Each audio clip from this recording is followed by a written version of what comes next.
আজকের খুতবায় আমরা আলোচনা করব ঈমান ভঙ্গের কারণ সম্পর্কে,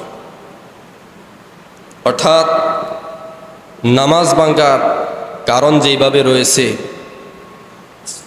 ওযু ভাঙ্গার কারণ যেভাবে রয়েছে, তেমনিভাবে এমন কিছু কাজ রয়েছে যে কাজগুলো যদি কোনো মুসলমান করে, কোনো ঈমানদার লোক করে, তাহলে তার ঈমানটা ভঙ্গ হয়ে যায়, তার ঈমান আর ঈমান থাকে না। সম্মানিত উপস্থিতি, ওযু করার পর 7টা কারণের মধ্যে যে কোনো একটা কারণ যদি হয়, তাহলে ওই ব্যক্তির ওযু ভঙ্গ হয়ে যায়। নামাজ ভাঙ্গার কারণের মধ্যে 19টা নামাজ ভঙ্গের কারণ। এর মধ্যে নামাজের মধ্যে যদি একটা ভুল হয়, তাহলে এই একটা ভুলের কারণে নামাজ ভঙ্গ হয়ে যায়। তো ঈমান ভঙ্গেরও 10-এর অধিক কারণ রয়েছে। দুঃখজনক বিষয় হচ্ছে, যতটা না আমরা ওযু ভঙ্গের কারণ, নামাজ ভঙ্গের কারণ জানি, ঈমান ভঙ্গের কারণ আমরা অনেকেই জানি না। এই কারণে অনেকে আমরা ঈমান ভঙ্গ হয়ে বসে আছি, ঈমান আমাদের নাই, ওযুও করতেছি, নামাজও পড়তেছি, হজও করতেছি, যাকাতও দিতেছি, কিন্তু এই ঈমান না থাকার কারণে আমলনামা শূন্য হয়ে কাল কিয়ামতের ময়দানে উঠতে হবে। তো আজকে আমরা ঈমান ভঙ্গের কারণ সম্পর্কে জানব। ঈমান ভঙ্গের 10টা কারণ। এর মধ্যে একটা কারণ হচ্ছে আল্লাহর সাথে কুফরি করা। আল্লাহর সাথে কি করা? কুফরি করা। কুফরি এটা হচ্ছে ঈমানের বিপরীত শব্দ।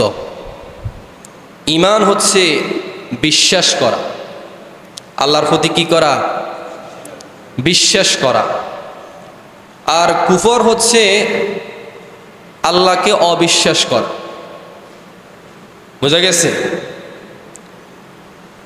কুফর হচ্ছে আল্লাহর যে কোনো বিষয়কে, রাসূলকে, রাসূলের নবুয়তকে অস্বীকার করা, অগ্রাহ্য করা, অবিশ্বাস করা, এমনকি ঢেকে রাখা। অর্থাৎ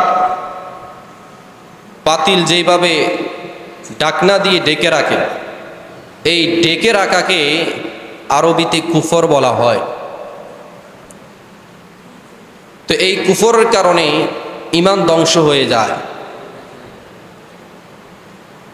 পরিভাষায় কুফর হচ্ছে আল্লাহর একাত্মবাদকে অস্বীকার করা, রাসূল সাল্লাল্লাহু আলাইহি সাল্লামের নবুয়তকে অস্বীকার করা, এমনকি রাসূল সাল্লাল্লাহু আলাইহি সাল্লামের শরীয়তকে অস্বীকার করা। এগুলো হচ্ছে কুফর। তাফসিরে বাইজাবি ফনেতা বলেন, রাসূল সাল্লাল্লাহু আলাইহি সাল্লাম নিয়ে এসেছে এরকম নিশ্চিতভাবে জানা বিষয়কে জানার পরও অবিশ্বাস করার নাম হচ্ছে কুফর। সম্মানিত উপস্থিতি, কুফর হচ্ছে যে ব্যক্তি আল্লাহকে অস্বীকার করবে অথবা তার একাত্মবাদকে অস্বীকার করবে, অথবা রাসূল সাল্লাল্লাহু আলাইহি ওয়াসাল্লামের নবুয়তকে অস্বীকার করবে, অথবা রাসূল সাল্লাল্লাহু আলাইহি ওয়াসাল্লাম আল্লাহর পক্ষ থেকে যা কিছু নিয়ে উপস্থিত হয়েছেন, অর্থাৎ কোরআনকে অস্বীকার করা। আল্লাহ পাক রব্বুল আলামিন আল্লাহর হাবিব জনাবে মুহাম্মদুর রাসূলুল্লাহ সাল্লাল্লাহু আলাইহি ওয়াসাল্লামের উপর যা কিছু অবতীর্ণ করেছেন, এই বিষয়গুলোকে অস্বীকার করা। কুফর হচ্ছে রাসূল সাল্লাল্লাহু আলাইহি ওয়াসাল্লামের নবুয়তকে অস্বীকার করা। কুফর হচ্ছে আল্লাহ পাক রব্বুল আলামিন এই দুনিয়াতে যত নবী রাসূল প্রেরণ করেছেন তাদেরকে অস্বীকার করা, এই বিষয়গুলোকে যারা অস্বীকার করবে এই ব্যক্তিদের বলা হয় কাফির। এই ব্যক্তিদের কি বলা হয়? কাফির বলা হয়। যারা রাসূলকে অস্বীকার করে, আল্লাহ তাআলা যা নাজিল করেছে তাকে অস্বীকার করে, আল্লাহর একাত্মবাদকে অস্বীকার করে, এদেরকে বলা হয় কোরআনের ভাষায় কাফির। মোট কথা, কোরআন এবং হাদিস দ্বারা অকাট্যভাবে প্রমাণিত যে কোনো বিষয়ের সাথে দ্বিমত করা, সেই বিষয়গুলোকে সন্দেহের চোখে দেখা, এরকম প্রকৃতির লোক যারা রয়েছে, এরা যদিও নামাজি, যদিও হাজি, তারপরও এদের মধ্যে ঈমান নাই। কারণ হচ্ছে তারা আল্লাহর একাত্মবাদকে অস্বীকার করেছে। আল্লাহ তাআলা যে কিতাব নাজিল করেছেন, কিতাবের আয়াতগুলাকে অস্বীকার করেছে। এই কারণে তারা আল্লাহর সাথে কুফরি করেছে, তারা কাফের হয়ে গেছে। সম্মানিত উপস্থিতি, কুফর আবার দুই প্রকার। এক নম্বর কুফর হচ্ছে কুফরে আকবর, অর্থাৎ বড় কুফর। আর দুই নম্বরে কুফরে আসগর। কুফরে আসগর হচ্ছে ছোট কুফর। ছোট কুফর বলতে এমন কুফরকে বলা হয় যেই কুফর দ্বারা মানুষ ইসলামের গণ্ডি থেকে বের হয় না, কিন্তু তার বড় ধরনের কবিরা গুনাহ হয়ে যায়। এই কুফর যারা করবে, এই কুফরের কারণে তারা ইসলামের গণ্ডি থেকে বাইর হয় না, কিন্তু তাদের বড় ধরনের একটা কবিরা গুনাহ হয়ে যায়। যেমন আল্লাহ তাআলার নেয়ামতে অস্বীকার করা। আল্লাহ তাআলা আপনাকে যে নেয়ামত দিয়েছেন, এই নেয়ামতে আপনি নাশুকরি করেন, খুশি না, এরকম কোয়ালিটির লোক আমাদের সমাজে আছে না নাই? তারে আল্লাহ যে এত কিছু দিয়েছে কিন্তু সে নাশুকরি, সব সময় নাই নাই নাই, জিজ্ঞেস করলে নাই। এরকম কিছু কোয়ালিটির লোক দেখবেন আমার সমাজে আছে। এরা বাড়ি করছে, গাড়ি করছে, সম্পদের অভাব নেই। যদি বলেন যে মসজিদে কিছু টাকা দান করেন, তখন বলবে যে কি নাই, অভাব দেখায়। তো এই যারা নেয়ামতে নাশুকরি করে, এরাও আল্লাহর সাথে কুফরি করে। আল্লাহ পাক রব্বুল আলামিন তৎকালীন সময় মদিনায় যে শহরটা রয়েছে, ওই মদিনা শহরকে আল্লাহ পাক রব্বুল আলামিন বলেছে এই নিরাপদ শহরের কসম। আল্লাহ পাক রব্বুল আলামিন কসম খেয়ে বলেছেন যে নিরাপদ শহরের কসম। সেই নিরাপদ শহরটা হচ্ছে মক্কা।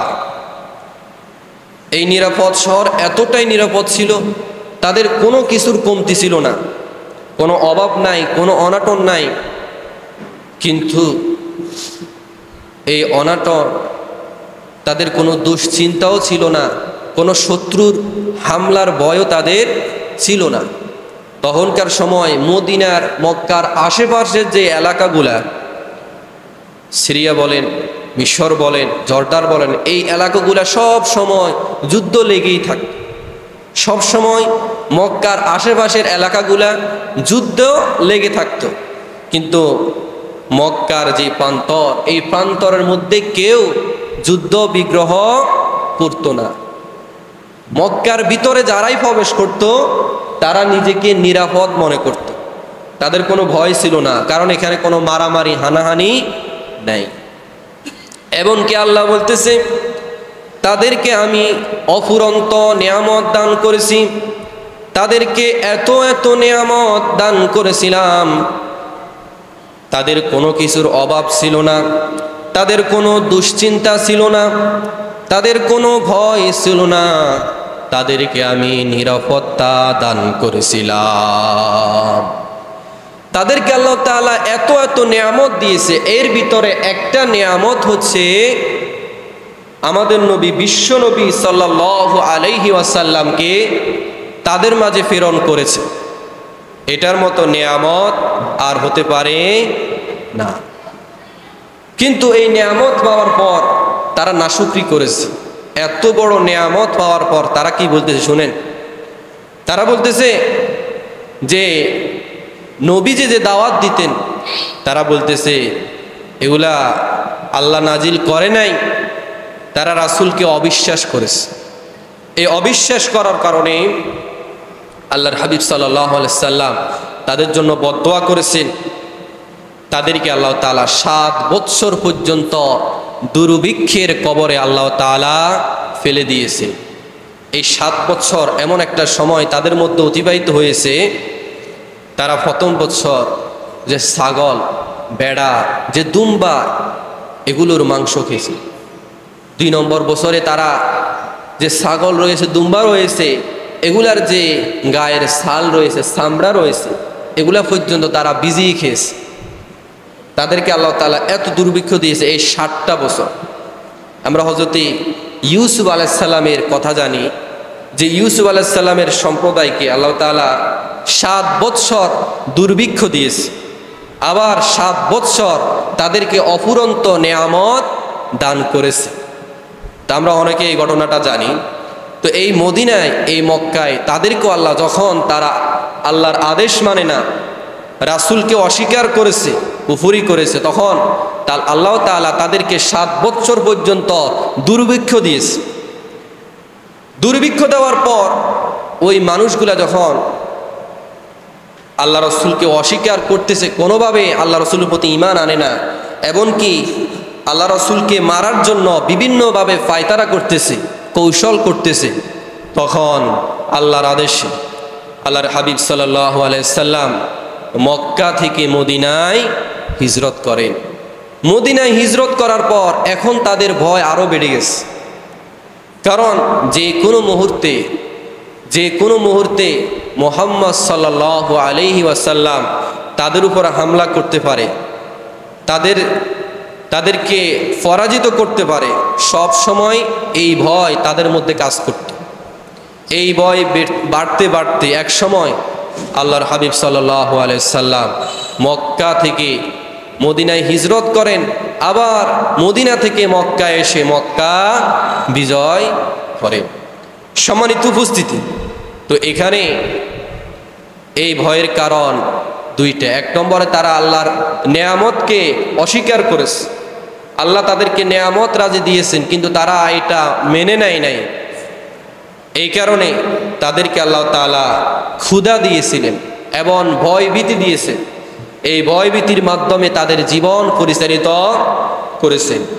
আল্লাহ পাক রব্বুল আলামিন সূরা নাহলের 112 নম্বর আয়াতে ঘটনা সম্পর্কে বলেন, ওয়াদারাবাল্লাহু মাসালান ক্বরিয়াতান কানাত আমিনাতাম মুতমাইন্নাতান ইয়াতিহা রিজকুহা গাদাম মিন কুল্লি মাকানিন ফাকাফারাত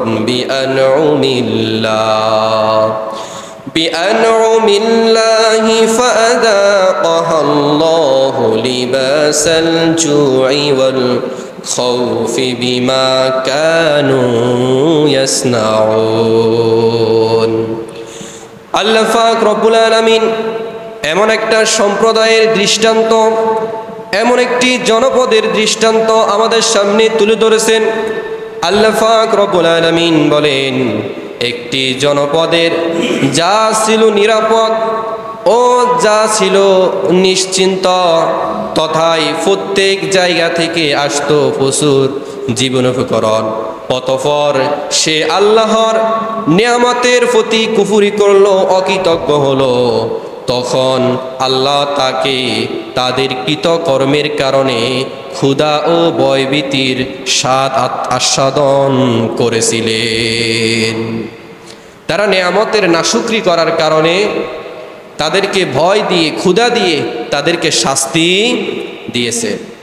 সম্মানিত উপস্থিতি, কোরআন এবং হাদিস থেকে কুফর সম্পর্কে যে কথাগুলো বলেছি, আজকে আমরা ছোট কুফর, এই ছোট কুফর, যেই কুফরের কারণে মানুষের ঈমান ভঙ্গ হয় না, মানুষ ঈমান থেকে বাইর হয় না, এই ছোট কুফর আমরা জানলাম।